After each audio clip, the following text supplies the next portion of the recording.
Welcome to this lovely Sunday afternoon.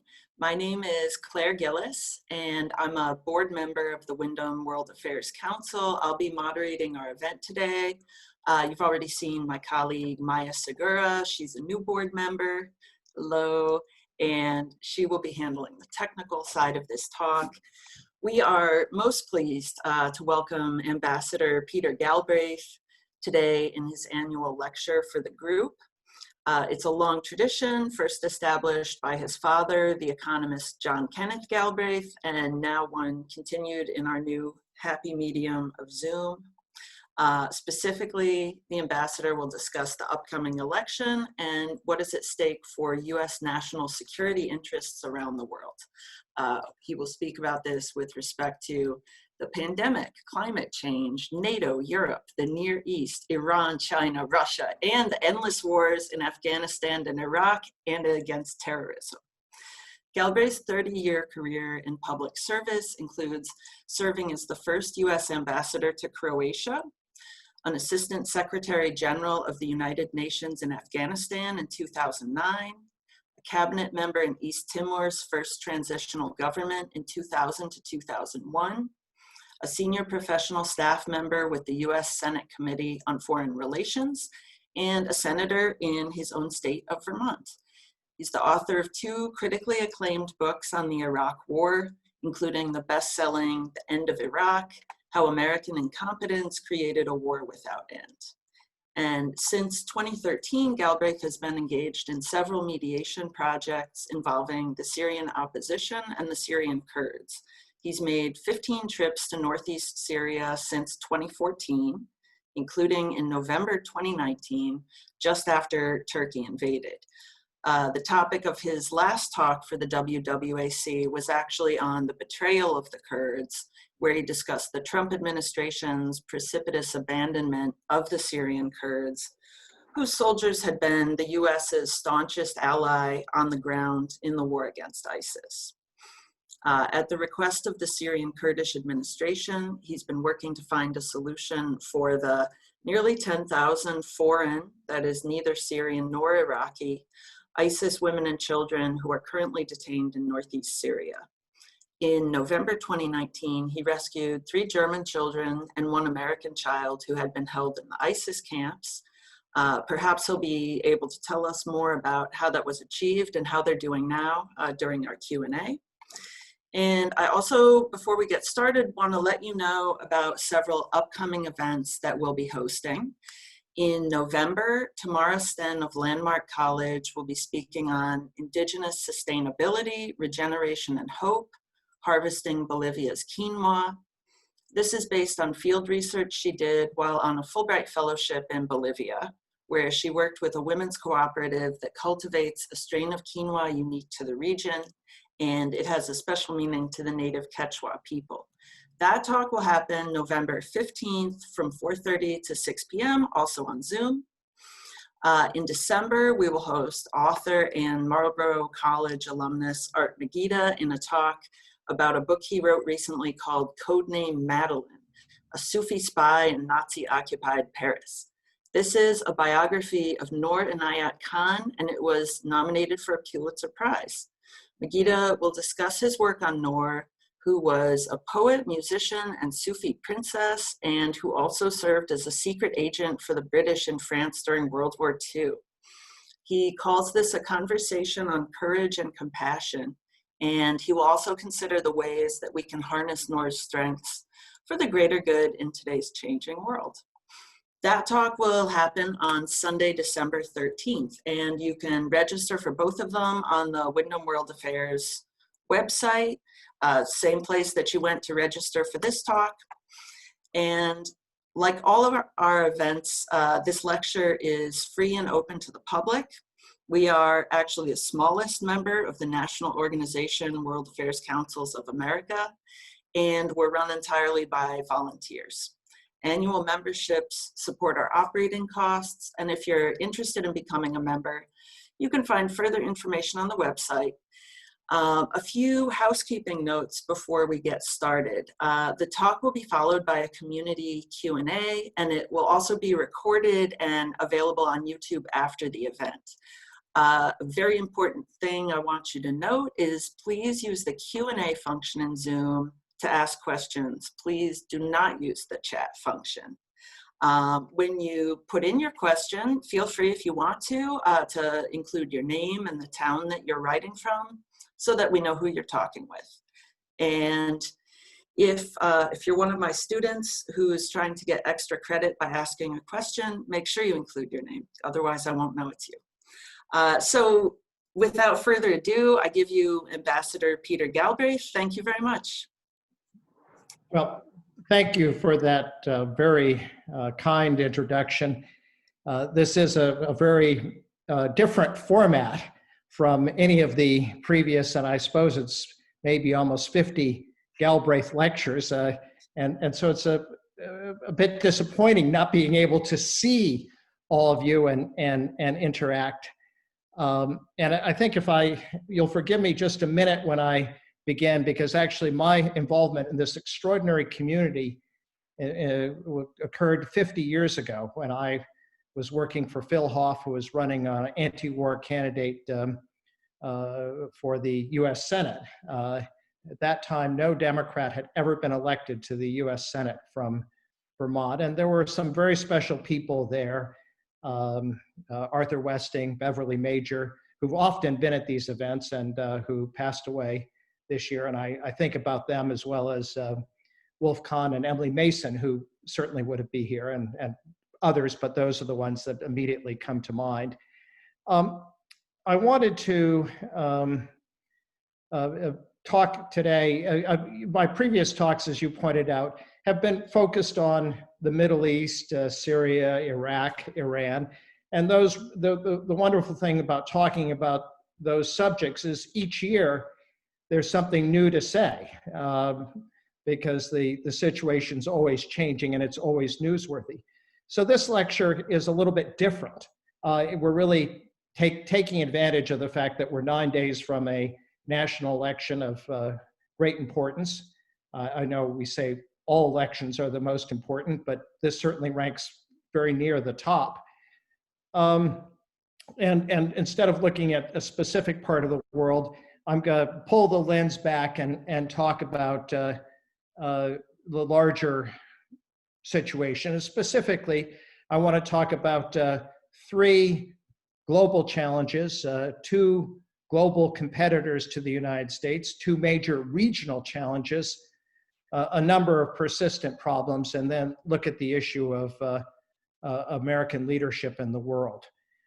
So the 3 global challenges are the 3 challenges that have absolutely dominated the news this year.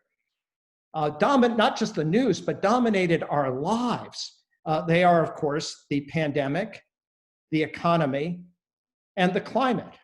I don't need to say much about the pandemic or the economy, and I'll just observe on climate that this is a year where we are now into the Greek alphabet for hurricanes striking the southeast of the United States. And we have these extraordinary fires out west. In fact, my son lives in Bend, Oregon, and one day I called him, and the air quality index in Bend was 525. Now, 25 is good.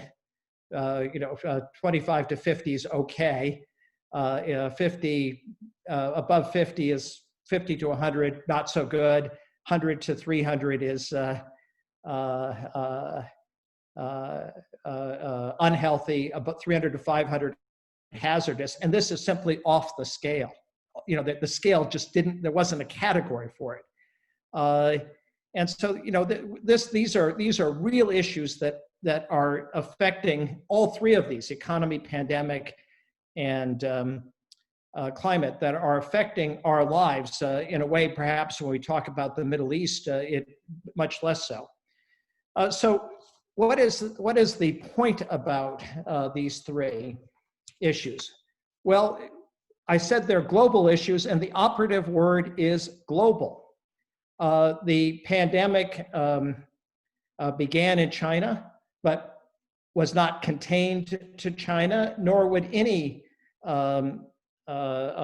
pandemic be contained in the world the way it is to the place where it is. It spread to Europe and then North America, and you could watch it unfold, and then afterwards Asia, Africa, and South America.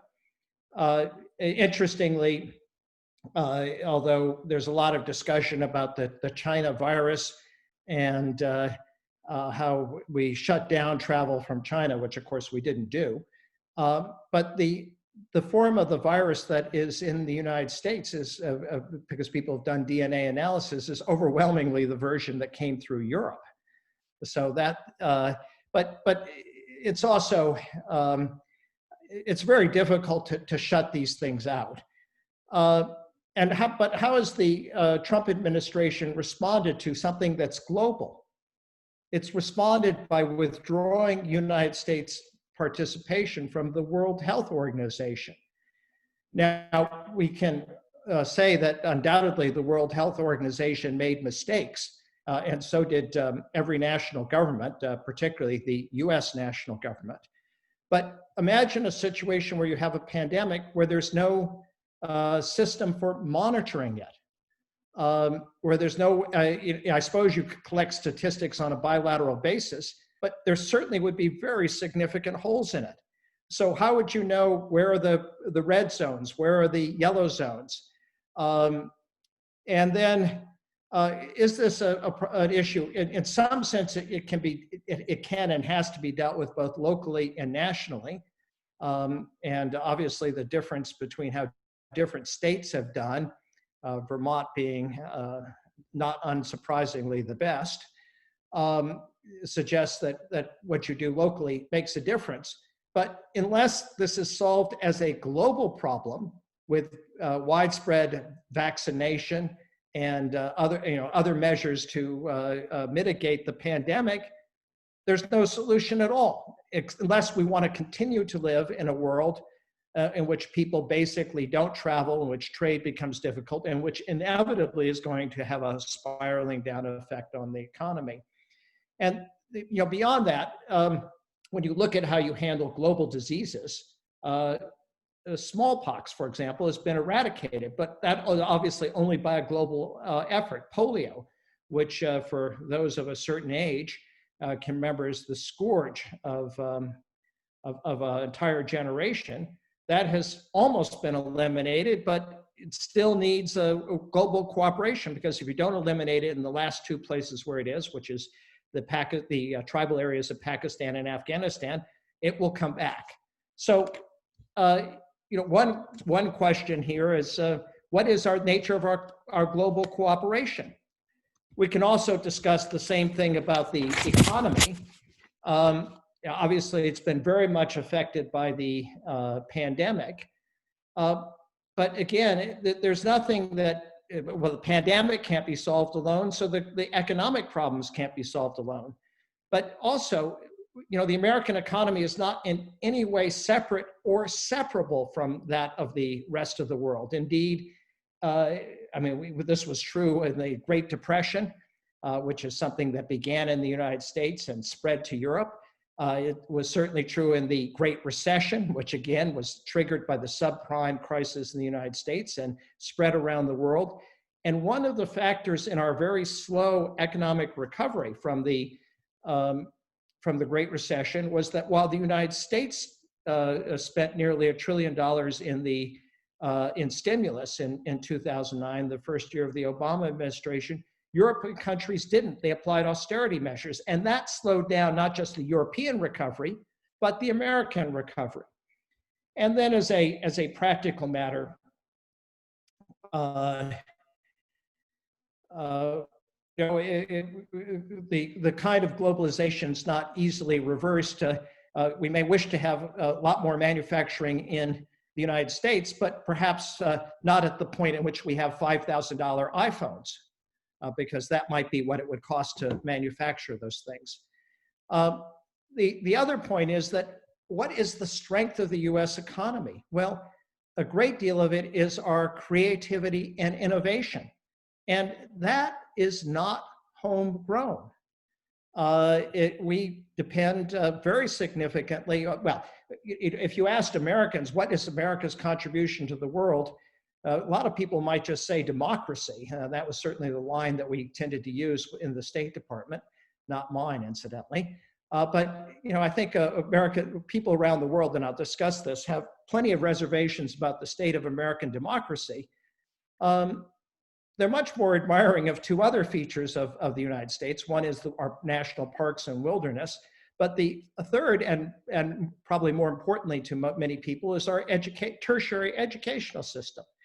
And that depends on foreign students in several ways. I mean, economically, the universities depend on them, but we bring people to the United States and then they return to their home and they transform their own countries in a way that is generally much more friendly to the United States and sort of takes our values, our economic system. That's much as China is a competitor, it's become a capitalist country in very significant measure because of all the Chinese students who came and were educated in the United States. But we also benefit from immigrants.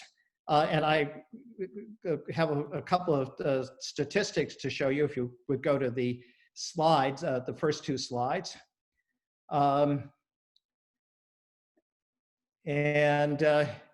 One of them, sorry, that's, you need to go to the top there.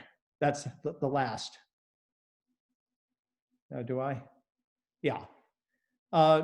So this just shows the share of foreign-born people as a percentage of STEM workers by category and how it's grown enormously in the 25 years from 1990 to 2015.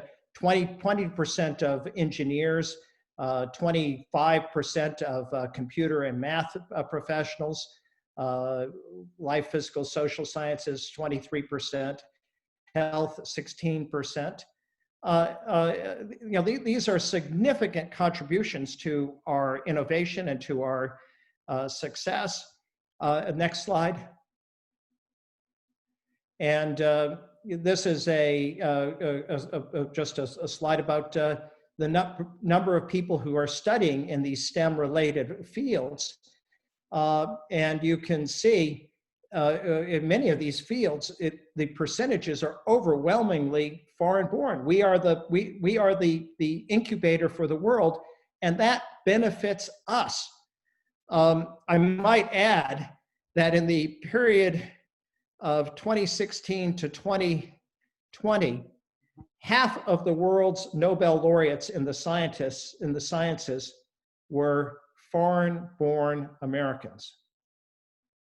And only a much smaller number were native-born Americans or people born in who were residents of other countries.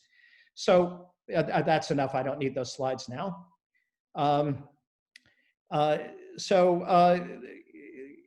We are connected internationally. And again, one of the issues in this election that people have to decide is, do we wish to continue on the path of the Trump administration of going it alone, of closing our borders, incidentally, in many ways, destroying the preeminence that we've had in international education? Or do we want to return to a system where we enrich our country by including immigrants? I suppose from the language that I've used, you might guess how I come out. I've tried to be non-political in this talk, but that's difficult. Then we come to climate. And this is an existential threat. Obviously, hurricane seasons, the fires, and it's things that affect us here in Vermont, perhaps less, but we have a drought. We certainly, anybody who goes to into our woods will notice that we have ticks in a way that we just didn't 30 years ago, at least not that I ever noticed. And here too, on the issue of climate, well, the first point about climate is, again, the word global. Whatever we do whatever we do here in Vermont, frankly, makes no difference at all. What the United States does, because it's a significant source of CO2, does matter. But fundamentally, it's an issue that has to be solved globally. And there is a global agreement on climate, the Paris Accord. When it was adopted, there were two countries that didn't join, Nicaragua and Syria. Nicaragua because they felt it didn't go far enough, and Syria because they were and still are in the midst of a civil war. Now, every country in the world is a member. Oh, except that next month, the United States will withdraw. Basically, it's only in the United States where you have such a high degree of denying that this problem is caused by human activity. But again, this is an issue that can only be addressed in a meaningful way on a global basis, and it absolutely requires the participation of the world's major economies, that is to say, the major emitters of CO2, which includes the United States. Incidentally, our power to go it alone on some of these things is actually much less than might be imagined. The Trump administration proposed to relax the standards on vehicle mileage and to take away the special rules for California. And that was resisted by the automobile manufacturers, who did not see this as being in their economic interest. Okay, so those are the three major global challenges that we're literally all living with today. And again, all three of them can only be addressed on a global level. Now, when we talk about the world, we have the United States, and what are our competitors? There's a lot of talk, particularly in this election campaign, about both China and Russia. And they're portrayed as if they are adversaries. That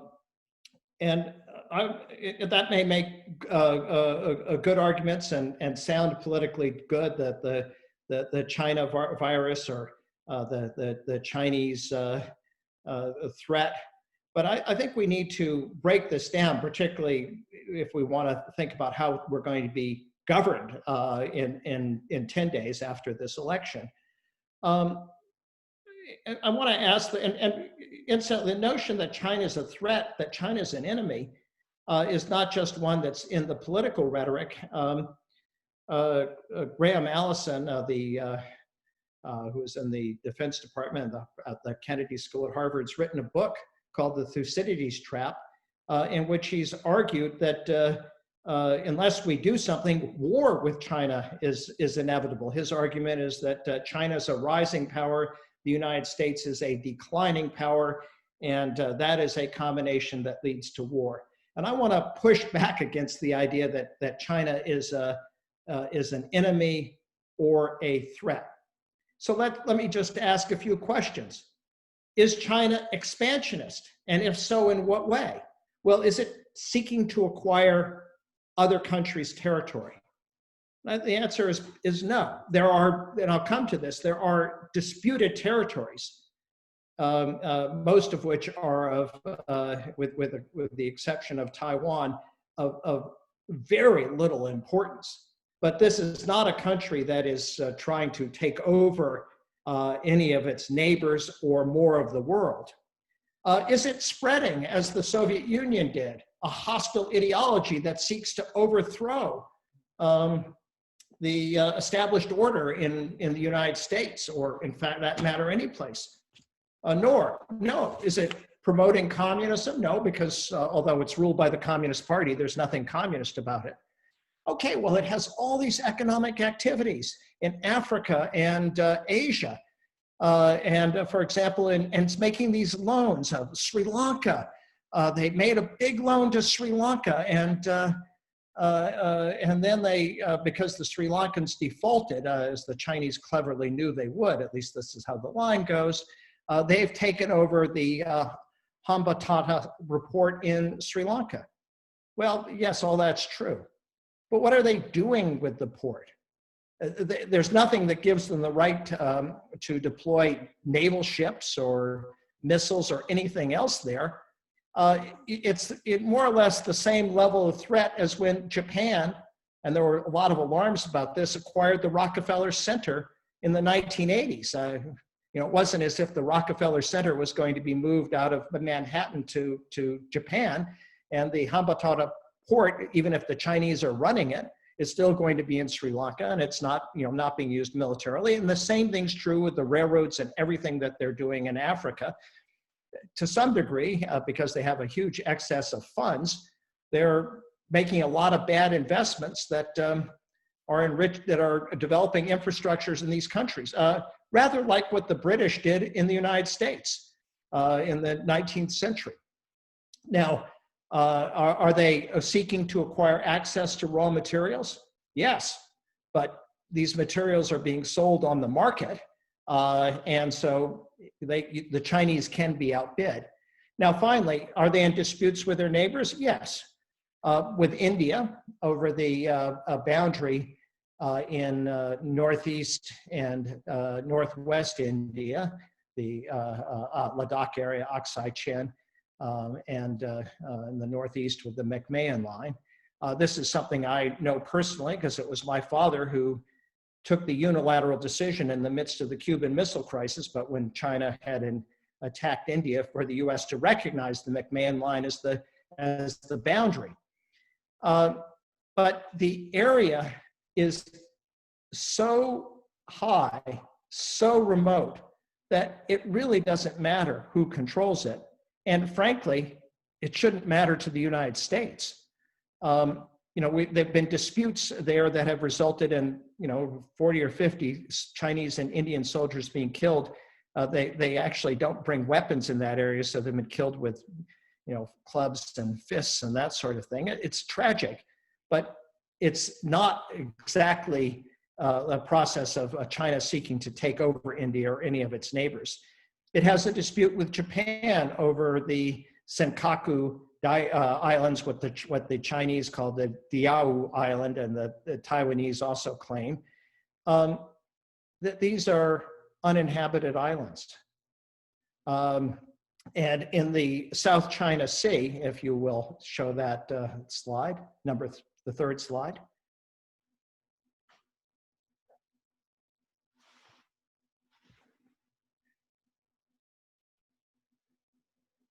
The Chinese have a claim that's based on the so-called 9-dash line, which this goes actually back to our ally Chiang Kai-shek, so it's not the communist China claim, to the sea. But the basis of that claim is not actually to own the sea, but to own the reefs and shoals and islands there, which, if you applied the rules of the law of the sea, shoals and rocks don't actually get a territorial sea and not an exclusive economic zone. Maybe the islands do. But in the scheme of things, this is a dispute. But it's a dispute between China and its neighbors. It's a problem for the Philippines. It's a problem for Taiwan. It's a problem for Vietnam. It's a problem for Malaysia and Indonesia. Why is this our problem? And they certainly are not going to expand from the South China Sea, into the Gulf of Mexico. Now, the argument by those who wish to justify large naval expenditures is this somehow threatens freedom of navigation, and that 1/3 of the global shipping goes through the South China Sea. Well, first, shipping could go around the South China Sea as well, but there's no evidence, no sign that there's any threat to the transit through the sea, or even that China claims this to be its territorial waters. And if they were territorial waters, which they don't claim, the claim is to the islands within this area. But even if there were somehow territorial waters, which would not be consistent with international law, what are they going to do? You have a right of transit through territorial waters, and they put up a chain around the port of Dubrovnik. I think putting up a chain around the South China Sea would be very challenging. Now, there are some issues with China. Probably the most serious in terms of U.S. Security interests is with Taiwan, where the United States has a commitment to the defense of Taiwan. So if there were a full-scale Chinese attack on Taiwan, which China claims to be part of China, for decades, Taiwan claimed that China was legally under its rule. But that would certainly be a major escalation. Again, there's no indication that that's happening. And there are, to be sure, significant human rights issues with the Uyghurs and the concentration camps there, and with what's going on in Hong Kong, which might be dealt with in a variety of ways, including criticisms and sanctions and that sort of thing, and the standard tools that we use. But that is not the same as saying that makes China an adversary. And we certainly are not adversaries of every country that has serious human rights problems. In fact, some of them, perhaps unfortunately, are our allies. And again, now the same point might be made about Russia. Is Russia really an enemy? To whom is it a threat? The Baltics are NATO allies. There's no sign of that.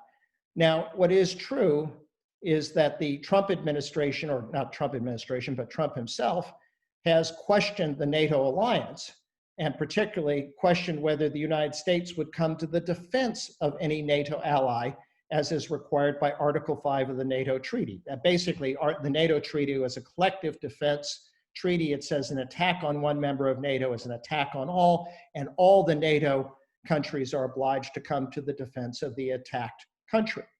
Article 5, incidentally, has only been invoked once by the United States after 9/11, and the other NATO countries joined us in Afghanistan. But if you question Article 5, as Donald Trump has done, and you say, well, maybe we won't come to the defense, say, of Estonia if it's attacked, then of course you fail to accomplish the purpose of the NATO alliance, which is to deter an attack. Russia is not likely to attack a NATO ally if it believes it will go to war with the United States. But if it questions the US commitment, and if the President of the United States publicly questions it, well, maybe it could lead to miscalculation. So that's an issue in this election. There's no doubt that Joe Biden will be, as he has been for his entire career, committed to the NATO alliance, and Trump is not, or is much less so.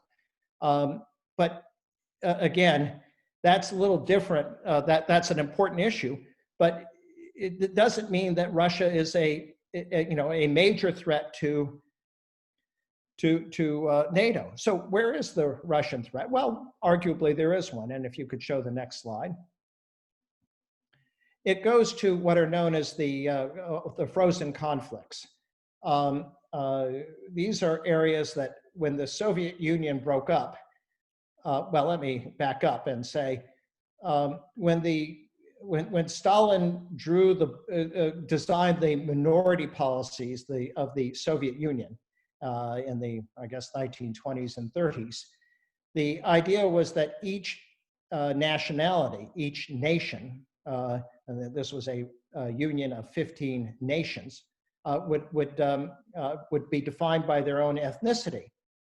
But the way Stalin drew the lines, in republics, he included a fair number of Russians in order to basically restrain any separatist thoughts of the of the locals. So if you look at Moldova on the map, you see a little red area, Transnistria. Well, the Moldova was a part of Romania, which was seized in 1940. Transnistria, which just means on the other side of the Dniester River, was added to Moldova in Soviet times from Ukraine to include Russians and non-Romanians as a check on any Romanian nationalism in Moldova. And the same thing's true of Eastern Ukraine and of Crimea. Crimea was about 90% Russian. Now, I don't want to defend Russia's annexation of Crimea because it clearly violated international law. And the one thing that great success of the United Nations, perhaps above all others, is that it made it difficult for one country to annex the territory of another, the recognized territory of another, and get away with it. As Saddam Hussein found out when he tried to take over Kuwait.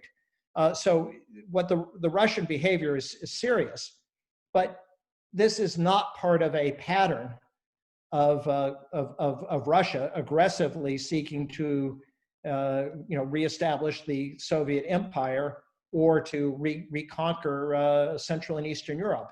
And the other two cases, Abkhazia and South Ossetia, these are groups that are ethnically different from Georgia. They're part of Georgia, but have basically broke away in the early 1990s, in part in response to Georgian policies that were denying these separate nationalities.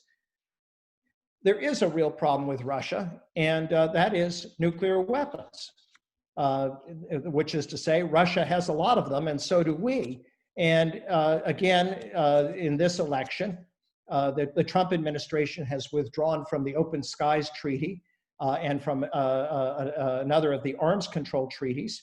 And they talk about stepping up production of new categories of nuclear weapons, to which at least I think one of the issues in is what is the purpose of new nuclear weapons and of getting rid of arms control treaties? Will the world really be better off if both the US and Russia greatly increase their arsenals? I know there's a second issue with Russia, which people often talk about, which is Russian interference in US elections, which is real. The intelligence community is unanimous that it took place in 2016. In my opinion, there's no doubt that the hacking of the DNC emails and of John Podesta's emails, if that had not occurred, Donald Trump would not be president. And I say that in any close election, you can always say any factor, and that's one factor. If that hadn't happened, if Comey hadn't released what he did, but I think it's clear that without that, it wouldn't have happened. So what was Russia's goal? Well, Russia's goal was to undermine American democracy, to diminish American leadership in the world, to set Americans against each other. And this action was a covert action. As a foreign policy analyst, I have to say, I can be admiring of the fact that for really very little money, it was incredibly successful covert action. It did exactly what it was intended to do. And we've spent lots of money on covert actions, and we've never been as successful as the Russians have been, which doesn't mean that we shouldn't then counter Russia. But again, I think we have to recognize it for what it is and take steps to defend our integrity of our elections. Okay, let me turn to a couple of regional challenges, both of which are nuclear related. One is North Korea, where what happened is that In the Clinton administration, there was an agreement that North Korea would set aside its nuclear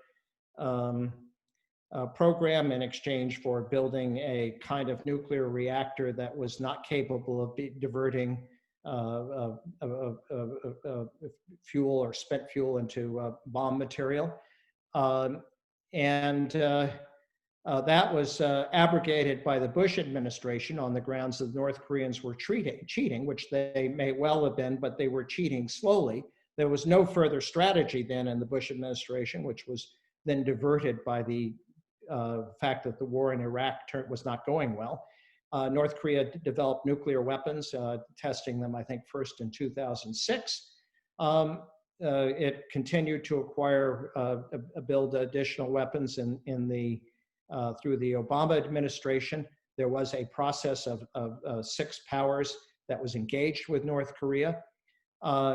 Trump came in with a very bellicose language, referring to the leader of North Korea as Rocket Man, and then changed course and declared that he had fallen in love with the leader of North Korea. Literally, those words, you can't make this up. And there were 3 summits, which produced very limited results. Certainly, there was no agreement on denuclearization. The North Koreans have refrained from testing nuclear weapons, and I think that's a plus. They've displayed additional missiles that would appear to be capable of reaching the United States, but they haven't tested those. I think the issue is, what will happen in the next administration. I'm not sure either candidate will address this as I would think it might be addressed, which is to say, what North Korea says it wants is not sanctions relief. I mean, it does want sanctions relief. It wants credible security guarantees. And what do those guarantees mean? Well, they'd like a peace treaty. The Korean War ended in 1953 with an armistice, but no treaty. They'd like diplomatic relations. They would like security guarantees. They'd like the end of U.S. military exercises with South Korea, and they'd like a U.S. withdrawal from the Korean Peninsula. Well, to my mind, actually, I would, if we could get a deal on denuclearization, I'd give them all of that. South Korea is more than capable of defending itself against North Korea. It's got twice the population. It's got at least 10 times the GNP. Again, I would argue this doesn't need to be, if we can eliminate the nuclear threat and again use the 6-power process, the 2 of the powers are North Korea's nuclear-armed neighbors, Russia, which has a small border with North Korea, and China. They have also a strong interest in North Korea's denuclearization, and they could be in the position to provide security guarantees. The slight problem that the U.S. has now, particularly after the Iran deal, is that our word is not really trusted by other countries, and perhaps for good reason. Then the other regional threat I just mentioned is Iran, where the United States pulled out of an agreement, not just with Iran, but with Russia, Germany, France, Britain, and the European Union, under which Iran took major steps to get rid of its supply of highly enriched uranium, to destroy a plutonium reactor, to limit enrichment, and return for sanctions relief and other economic benefits that actually was not getting even before Trump pulled out for complicated reasons. But the Trump administration now has pursued a campaign of maximum pressure. It's not actually stopping the Iranian nuclear program. In fact, they have gone ahead and they've enriched uranium beyond the levels in the Iran deal. Again, it was the US that pulled out. But they are they're taking small steps, which leads me to think that it is possible to go back to that deal if, in fact, there's a different president on the 20th of January. Incidentally, one of the costs of on the Iran deal of the US behavior is that our allies are not with us. And this was most evident in the Security Council. Part of the deal involved the lifting of the arms embargo on Iran, that is the prohibition on countries selling arms to Iran and on Iran selling arms to other countries. And so the US tried to argue that, that was part of that under the Iran deal, any of the parties could insist that sanctions be reimposed. The US said, well, we're reimposing sanctions.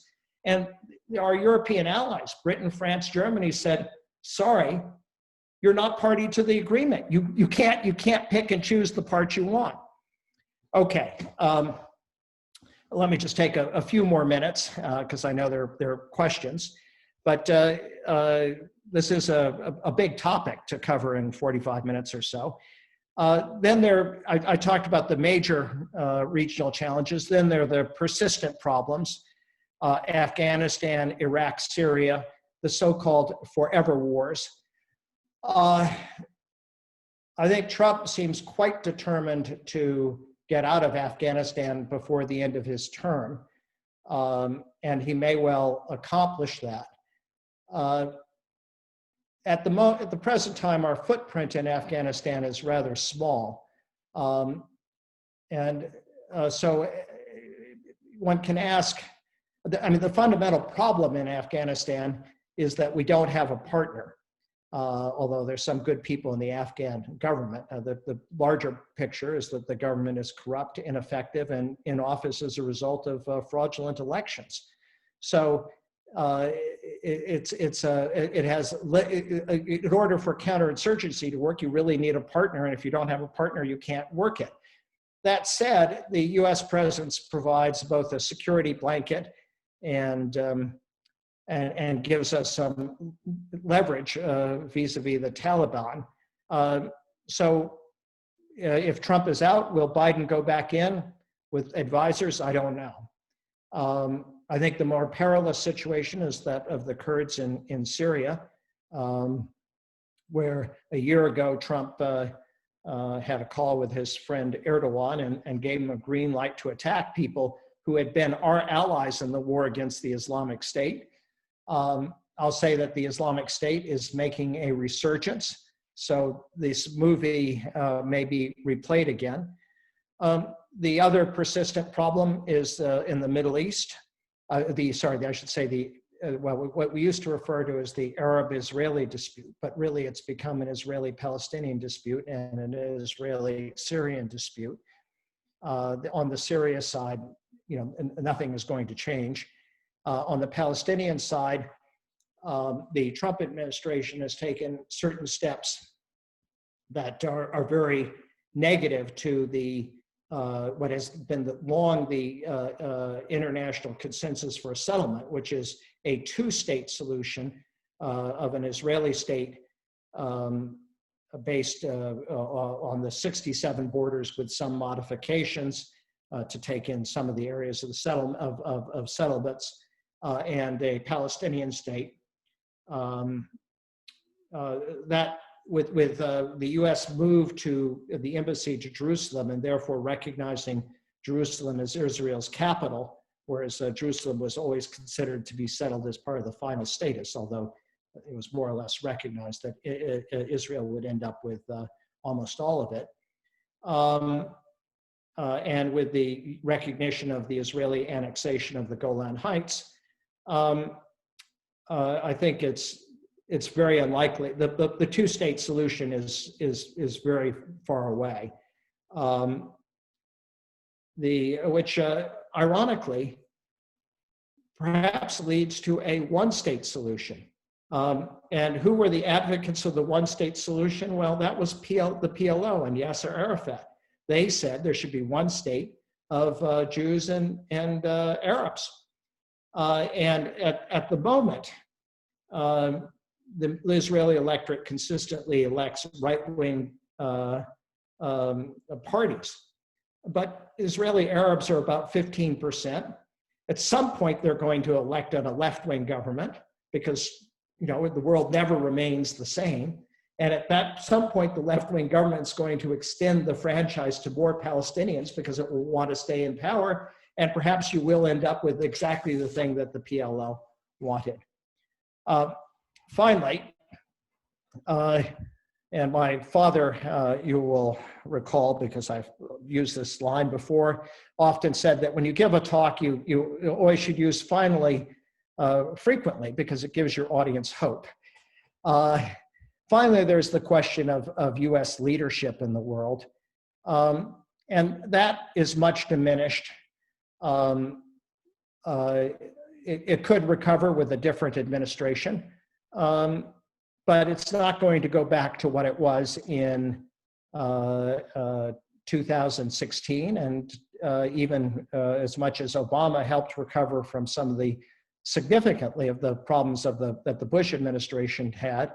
It certainly is, you know, we're not going to go back to the situation when we really were the king of the world, which was in the 1990s and 2000. The thing about about being a leader is very simple. In order to be a leader, you have to have followers. And one of the reasons that our global competitors are not a threat to us, that is to say China and Russia, is they have no followers. There's no country that is in China's orbit. And aside from Belarus and these little breakaway regions, there's no country in Russia's orbit. But the European allies who had followed our lead, when they followed it during the Cold War and in the 1990s, they were following it because they liked where we were going. We also consulted with them. Now they feel that the US, they can make a deal with the US, the Iran deal, the climate accord, and then the US abandons it. You know, the US gives its word, so it's unreliable. And beyond that, you then have a president who is dismissive of allies. And as a result, the Europeans, and they have an economy, the European Union, that's comparable to that of the United States, they're going their own way. And in many ways, Germany has become, and Angela Merkel, the real leader of the free world. And I can't help but think about the irony of this situation. Here we are, yesterday was the 75th anniversary of the founding of the United Nations, or the UN Charter. And this is the 75th anniversary of the end of World War II. Well, what was the UN Charter founded to do? It was to deal with the problem of Germany. And that World War II was fought against Germany. And the two countries that were the bedrock of global stability were the United States and the United Kingdom. And the country that everybody was worried about was Germany. And then the rest of the world, well, Germany plus the rest of the world was completely destroyed. And today, the United States and the United Kingdom are the two countries that are really out of step. And in conclusion, that's a kind of another version of finally. When I talk about why they're out of step, I think a great deal of it, I've thought about this, it has to do with the tribal nature of the politics in both countries. And that may, some degree, just have to do with the electoral system, first past the post system, rather than a proportional representation system, which leads to coalition building.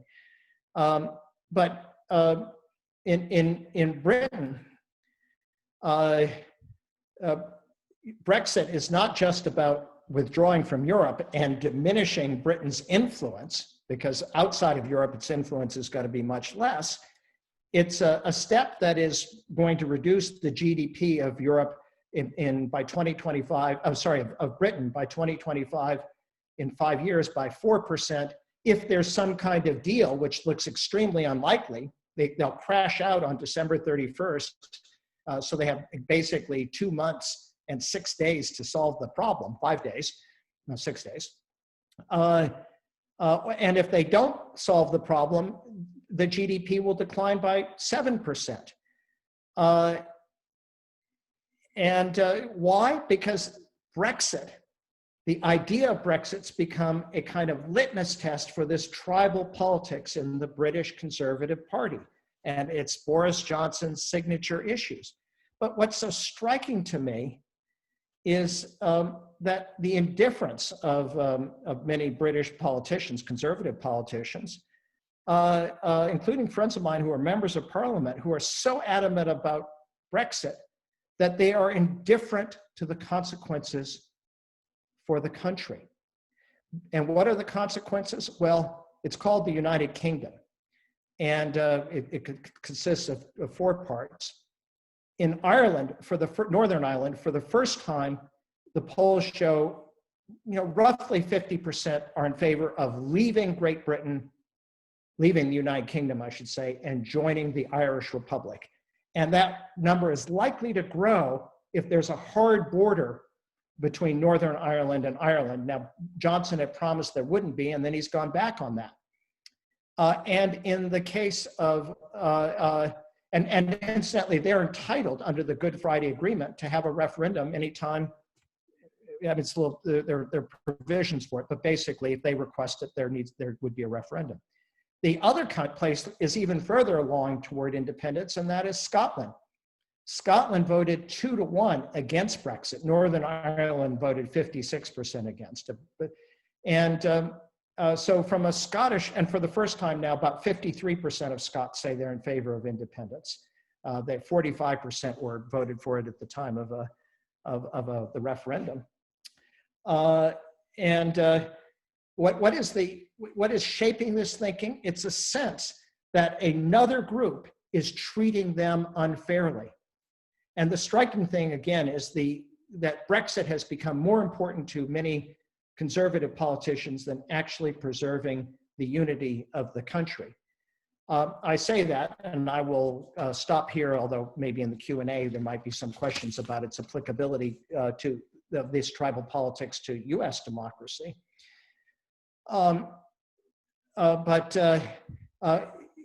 I've spent much of my career in countries that have civil strife or break up. And the feature that leads to the breakup of countries is where one group feels it's treated unfairly by the group that is in charge. Often it's a majority ethnic community, Serbs who are much more numerous than Croats or Slovenes, or English over Scots. Or in some cases, it's a minority. You wonder about what happens if we keep having elections in the United States where the majority loses or doesn't take power. And what really shapes people's thinking is a sense of unfairness. We were treated unfairly. And even if there are, for example, rational arguments against Scottish independence on economic grounds, the sense that we were treated unfairly is very powerful. So let me stop there. There's a lot that is at stake in this election.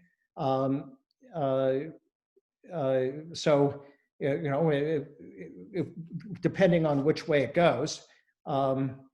And these are just some of the points.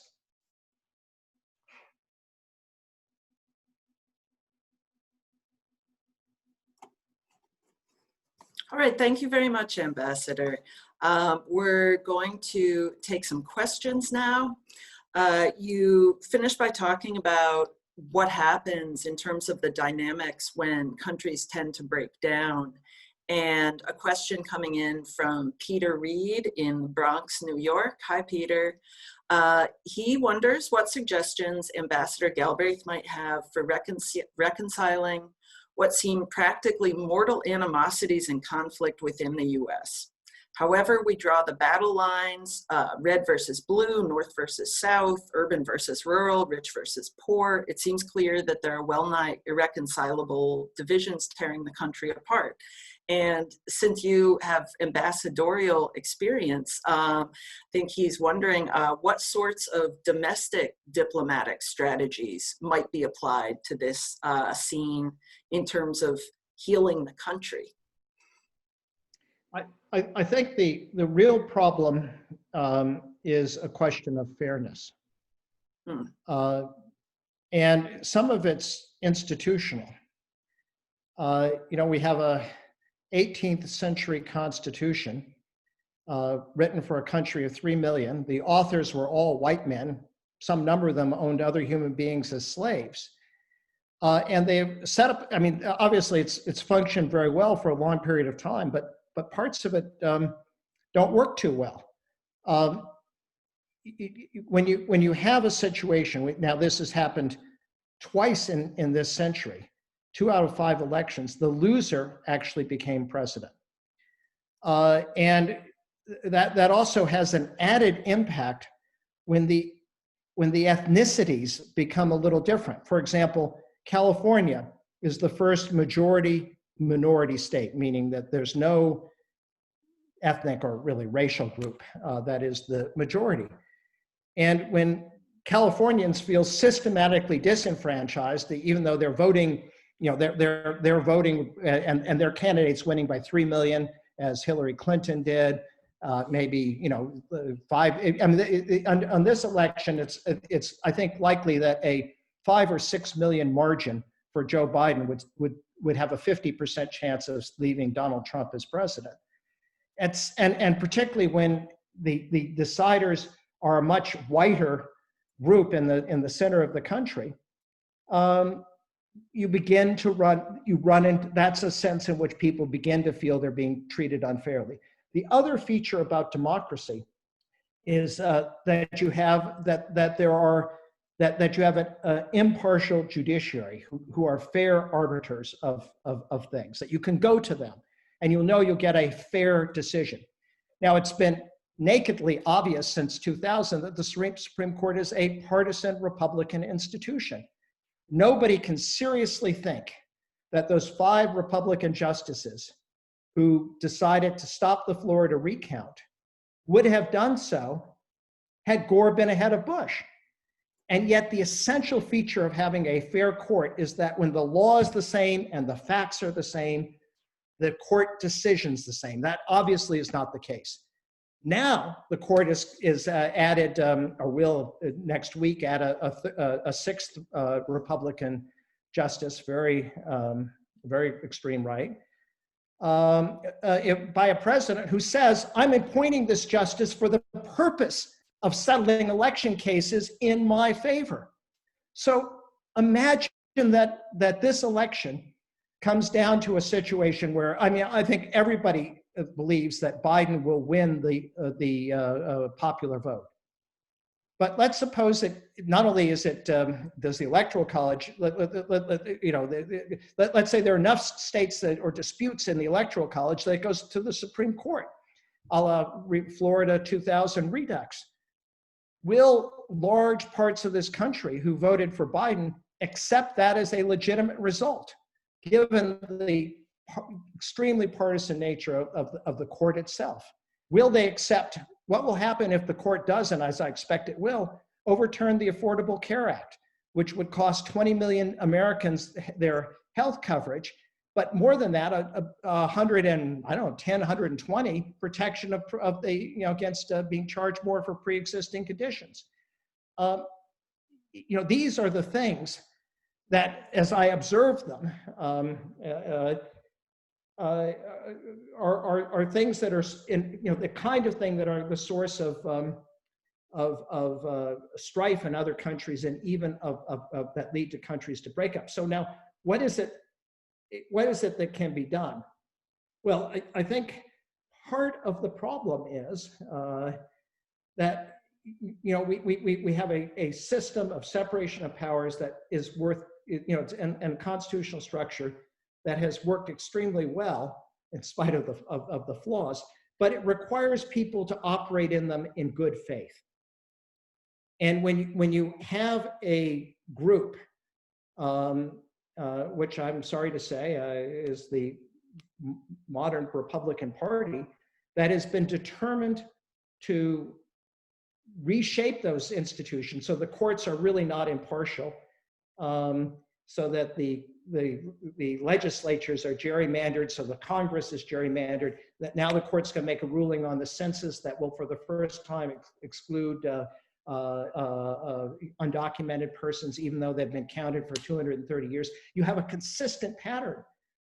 Well, you end up risking the destruction of those institutions. Now, they're mild responses, like enlarging the Supreme Court. I would call that unpacking, because the court's been packed, so maybe it's time to unpack it. You could simply, I mean, there's nothing in the Constitution that gives the court the power to review the constitutionality of laws. That's something they themselves decided on in 1803. So you could say, well, we're going to disregard that. You can actually strip the power of the courts to review legislation.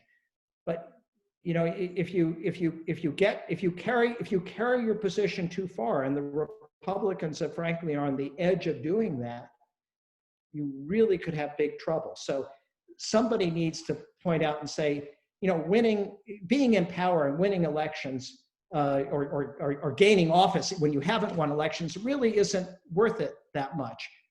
And I guess I could say you pointed to my political career, which ended up with an election defeat. It isn't the worst thing in the world. Life goes on, and perhaps somebody ought to tell Mitch McConnell that. Okay, thanks. We've got another question about the U.S. domestic political scene. This is from Lydia Haswell in Putney, Vermont. Hi, Lydia. That is one of my students. Excellent job. Do you see the U.S. going into another depression because of COVID-19? Great question, Lydia.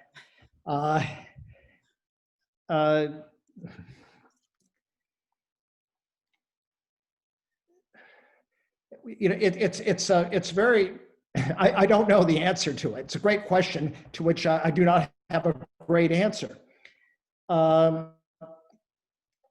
The part of the problem,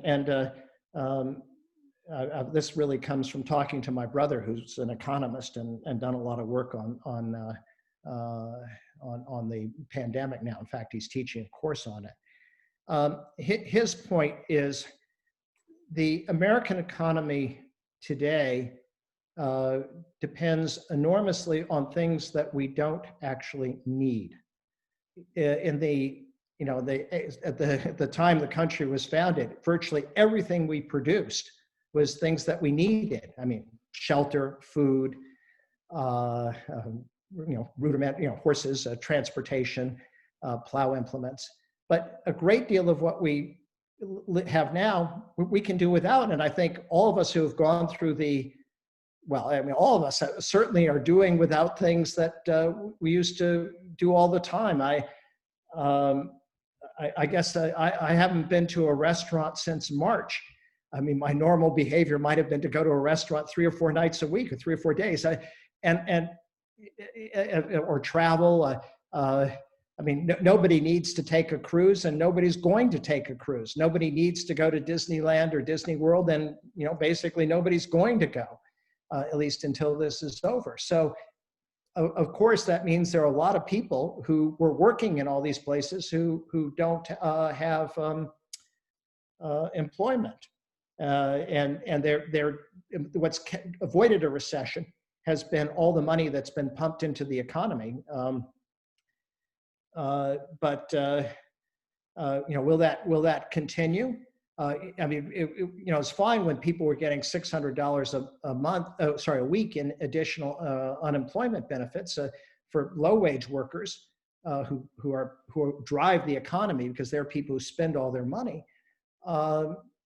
That kept them at more or less the same level. But here.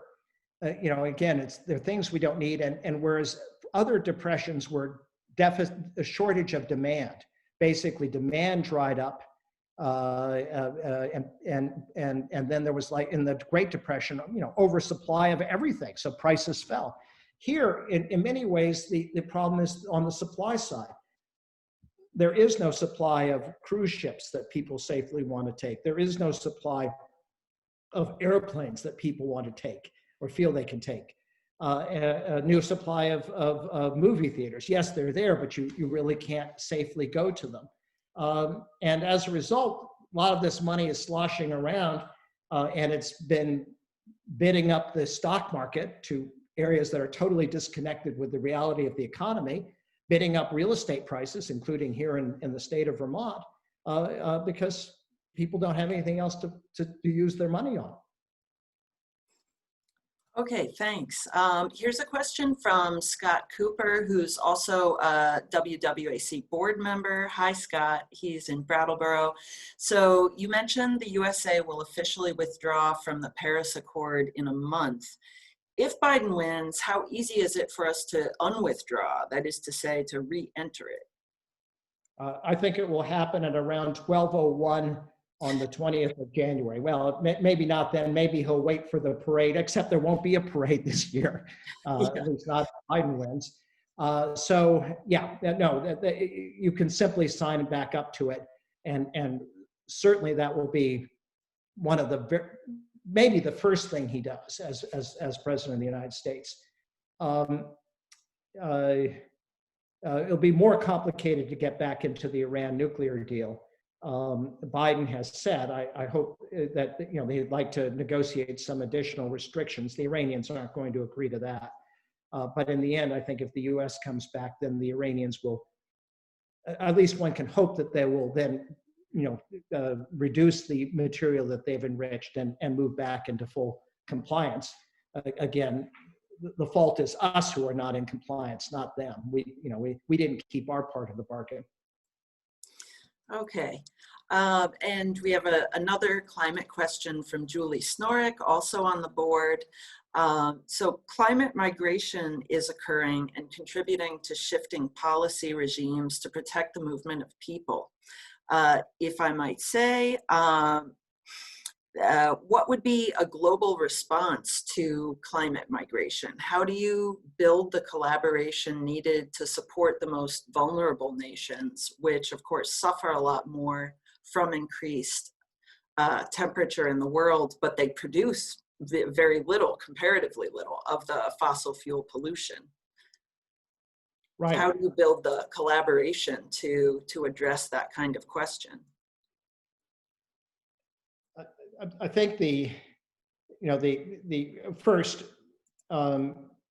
what isn't possible is sort of massive uncontrolled migration, which is the pressures for which are increasing as a result of climate change and poverty.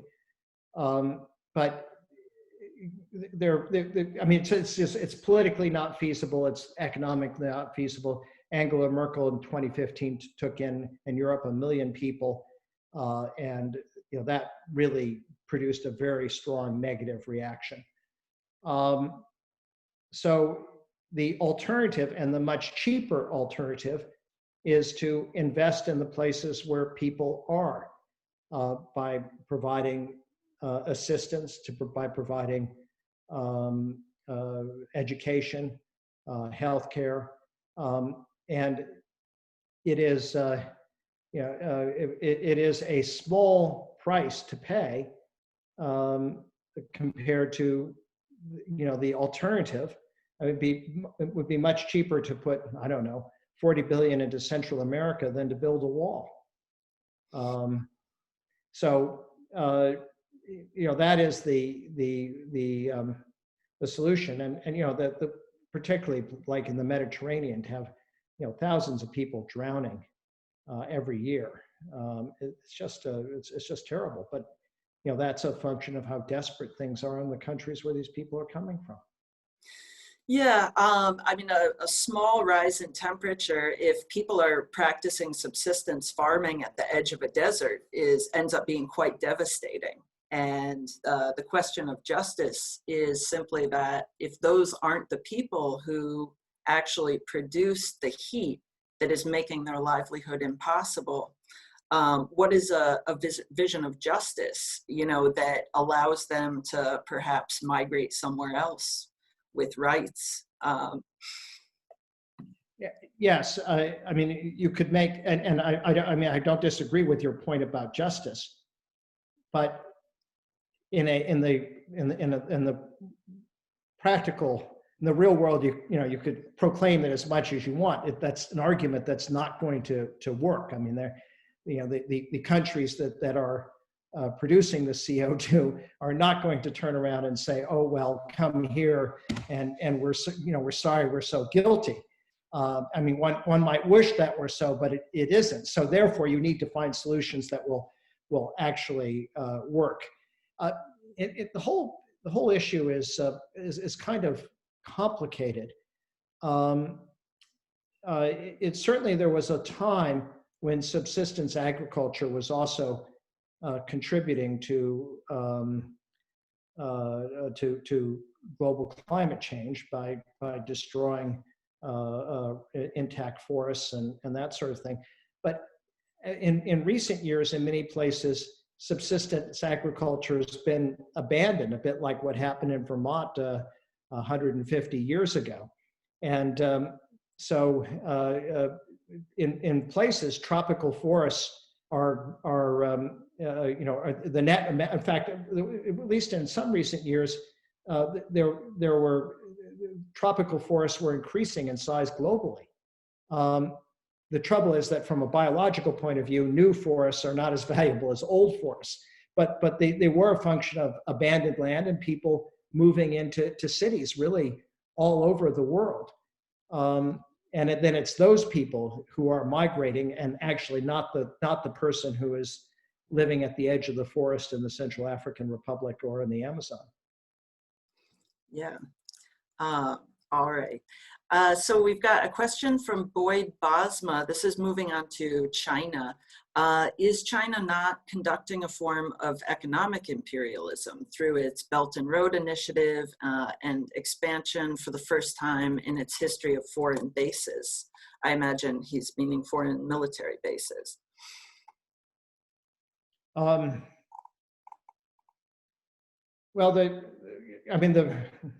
is the Belt and Road a form of Chinese imperialism, or is it a form of Chinese investment? And if it's a form of Chinese imperialism, what are they actually getting out of it? They are not settling Chinese in these places the way European imperialists did with the Americas and the Australians. I mean, they're not making them colonies. They're not seeking to rule them. They're not seeking to bring them under control ideologically. They are providing money for infrastructure projects that might be ill-advised, like that port in Sri Lanka and others, and they're putting countries into debt. But in the end, if the countries can't pay the debt, it's the Chinese investors who are losing on the money. I mean, the collateral is not the territory of the country. It's not the people. It's not that you adopt a Chinese communist system.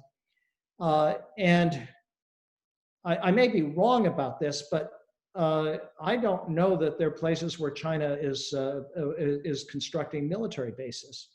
I mean, they're doing stuff on these shoals in the South China Sea.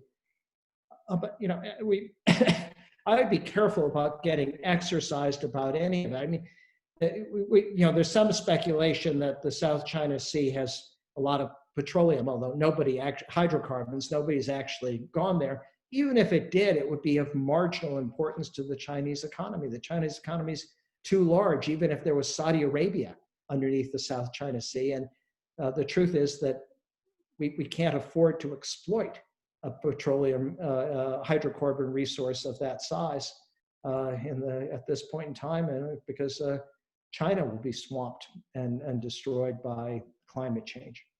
Yeah. Oh, so here's a question from Curtis Reed. How long will it take to restore the State Department's high standing in the world? Hi, Curtis.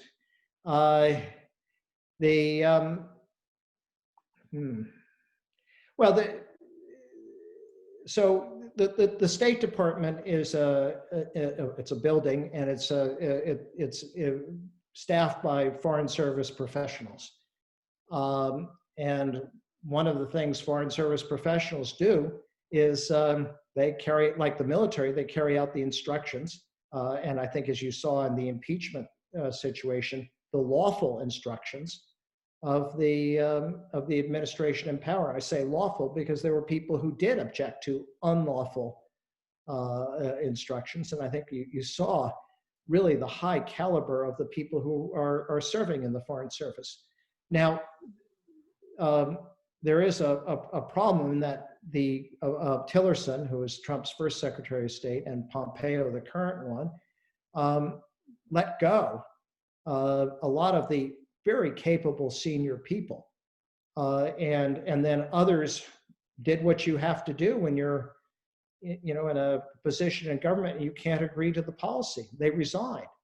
So there is there's a gap of qualified professionals at the senior levels, and my guess is that if Biden comes in, and Biden was chairman of the Foreign Relations Committee, he handled the foreign affairs portfolio as a vice president. He knows the State Department well. My guess is that the Biden administration will bring back some of these people, and so that the Foreign Service, I think, with different leadership, good leadership can be brought back. That's a separate question from, what can be done to restore U.S. standing in the world. And the answer is, I don't think it. I mean, we can bring it back to some degree, but we're not going to get back to that unipolar moment when we were kings of the world in 2000. That was always going to erode as Russia, which was down, came back, as China grew, as Europe, became more united. But we've accelerated our relative decline in the Bush years with the war in Iraq, which nobody supported us except the British, and now with Trump, with his breaking agreements and his insults to allies. And Obama was an extraordinary person, and he was able to excite young people. Biden is a very steady hand, but obviously he's not generating the same sense of excitement that Obama did. But I think people will be very relieved. But our place in the world will be, it won't be us and the rest of the world. We'll be still probably the most powerful and important country, but we won't tower over everybody the way we did in 2000, or even when President Obama left office. And personally, I think that's a good thing. I mean, I just don't see why it's our issue as to China and Vietnam or Philippine claims in the South China Sea. And yet we've had a mentality that all these issues are ours. Well, I think we can work with our allies. It doesn't mean we abandon our allies. It doesn't mean we break our word. We're in Syria. We're with the Kurds. I certainly would say we need to keep those commitments. But not every problem is America's problem. Sure. Following up on that a little bit, you have a long experience working with Biden on the Senate Foreign Relations Committee.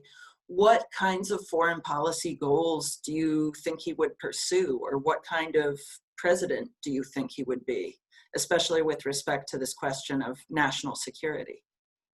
Well, let me say a word. I worked for the committee for 14 years, and Biden, when I started, he was the number 4 Democrat, and then for the rest of the time, he was the number 2. He was an extremely engaged member of the committee. He was, in some ways, he was a good guy to be talking to, because he knew a huge amount about the issues. Maybe not as much fun to staff, because the guys who didn't know so much were much more willing to listen to my advice and the advice of other staffers, but this was a senator who really knew his stuff. So, you know, less open to persuasion. But I think those are good qualities that you would want in a president. He's very much he's practical. He gets the bigger picture. My last assignment was in Afghanistan, actually I spent a certain amount of time with Biden, and he got the problem of Afghanistan, and when President Obama came in, you know, all the Democrats, Obama, Clinton, Biden, they'd all said Iraq was the bad war. We should focus on Afghanistan. That, you know, the problem with Bush is he took his eye off the ball by going into Afghanistan. And so we had this enormous surge of military and civilian activity. And I guess I was part of it, although I was the number 2 in the UN mission, but sent there at the request of President Obama. But it was clear to me, actually, that strategy wasn't going to work because we really didn't have a partner. And Biden was the one guy who got that. Now, it wasn't, actually, we never talked about it, but he independently, from his own observation and experience, could see that you know, what the problem was. And so he actually focused on a smaller mission, which was with a footprint on counterterrorism. And again, the same thing on Iraq. I actually introduced him to the Iraqi Kurds, to Masoud Barzani and Jalal Talabani, and he's gotten to know these guys and their families, and he has a very good understanding of the situation. I think we're not going to see some major escalation, but I think we'll see sensible policies. Of course, what was especially sensible in my view, because it matched my own arguments, was his argument that for a 3-state solution in Iraq. But there's something else about him that I think is also important, which is a lot of people have commented on this, but you know, there's the human being, and I think that actually matters. I think, you know, being a good person, you know, caring about other people, you know, the working for the Senate. It's very hierarchical. I mean, they're the senators, and if you're the staff, your entire world depends on the senators. I mean, you have no independent base. You're not elected. If somebody doesn't pay attention to you, then you know, you're worthless. And this was a guy who was very aware of the people who were working for him, and you know, was solicitous. One, I think, particularly interesting moment. There was an issue. I handled the committee's legislation, which meant that I was the committee's negotiator in conference with the House of Representatives. And most of the issues would be of differences between the 2 bills, and there'd be hundreds of them. We resolved at the staff level. Sometimes we'd have a paper conference, meaning that the senators and the congressmen would never meet. But there were a few issues which we were not able to resolve on the staff level, and one of them was rather obscure. But I thought it was important in terms of what was important for the interests of the Senate, institutional kind of issue. And the House guys had a different view of it. And at the conference, Biden just got really worked up, and it had to do with whether members of an advisory commission should be confirmed or not, should be bipartisan or not. And he said, well, I don't see why we should even confirm them. We're senators, we're very busy. And he went on. And the House guys quickly retreated to the position that I had hoped they would. Okay, we agree to what the Senate wants. And on the way out, he put his arm around me. He said, you know, I don't know anything about that issue, but I knew it was important to you and that you were looking out for our interests. And so I was going to make sure you won that. And you know, and this is how you have to work. You know, if you undercut your staff, you undercut your own power.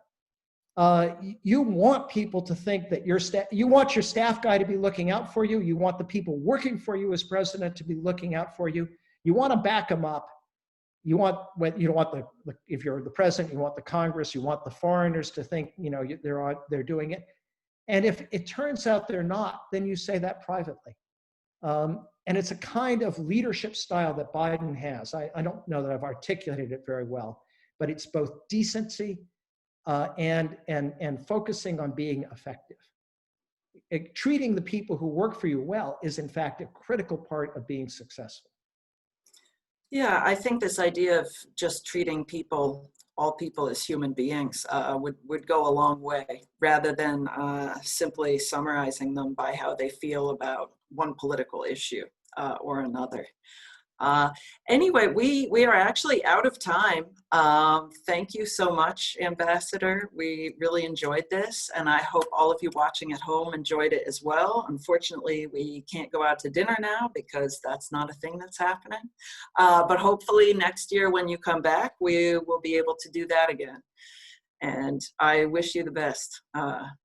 All the best, and since this is the title is What's at Stake in These Elections, I suppose I actually don't need to remind everybody on this call to vote.